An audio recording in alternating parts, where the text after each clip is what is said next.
Hello বন্ধুরা, নমস্কার। আপনাদের কাছে আবার একটা নতুন রেসিপি নিয়ে এসেছি।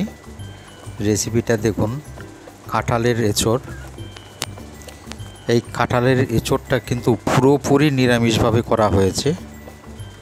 এর ভিতরে পেঁয়াজ রসুন বা কোনো মাছ কোনো কিছু এর মধ্যে নেই। এটা সবাই খেতে পারবে।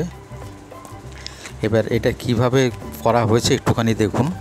প্রথমে এঁচোড়টাকে ভালো করে ছাড়িয়ে নেওয়া হয়েছে, তারপরে আলুটাকে সিদ্ধ করে নিয়ে জলটা ফেলে দিয়ে তারপরে আলুটাকে ভেজে নেওয়া হচ্ছে। একটু হলুদ দিয়ে পরিমাণ মতো নুন দেবেন, আর এতে দেওয়া হয়েছে টমেটো আর কিশমিশ।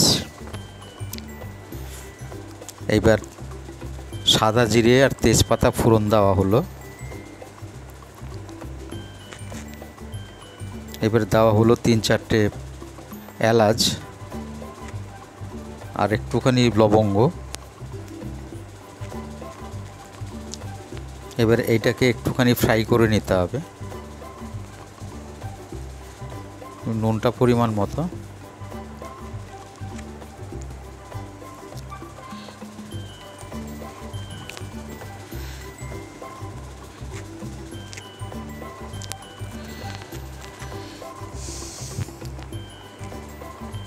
এবার কিশমিশটা দিয়ে দেওয়া হচ্ছে এতে।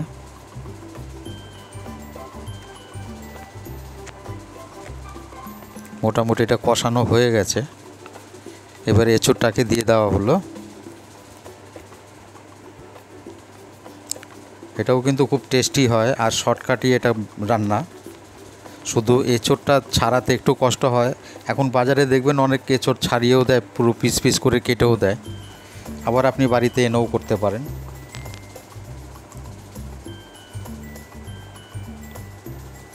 এবার দেওয়া হলো একটু গরম মশলার গুঁড়ো আর পরিমাণ মতো একটু গাওয়া ঘিও দিতে হবে। এটা যদি ভালো লাগে লাইক শেয়ার কমেন্ট করবেন। নমস্কার, পুরো ভিডিওটা দেখবেন।